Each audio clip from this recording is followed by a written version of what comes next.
السلام علیکم ورحمۃ اللہ وبرکاتہ۔ آپ کا سوال یہ ہے کہ اس دور کے مطابق اگر دیکھا جائے تو سنت کے مطابق شادی کیسے کی جائے، نکاح کیسے ہو۔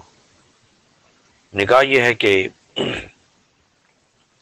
جس عالم دین نے نکاح پڑھانا ہے وہ آ کے لڑکی سے اجازت لے لے، لڑکی کا وکیل بن جائے، اور پھر مسجد میں نکاح ہو، گواہوں کی موجودگی میں، خاص طور پر اہتمام ہو، اور وہاں وہ ایجاب و قبول کروا دے، نکاح درست ہے۔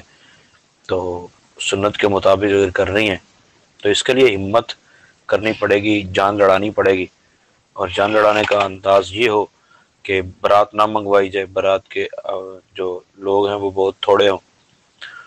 تو اگر لڑکی والوں کا معاملہ ہے تو لڑکی والوں کے لیے بہتر طریقہ یہ ہے کہ وہ مطالبات کم رکھیں۔ لڑکے والوں کو مشورہ دینا ہے تو بارات کم لے کے جائیں، ولیمے پہ زیادہ خرچ کریں تاکہ دونوں پر آسانی رہے، ہر ایک اپنے اوپر بوجھ ڈالے، دوسرے کو بوجھ میں نہ شامل کرے۔ فیس ماننا تو ممکن ہی نہیں ہے، کپڑوں پہ ہی اتنا پیسہ لگ جاتا ہے جتنا کہ ایک شادی پہ لگنا چاہیے۔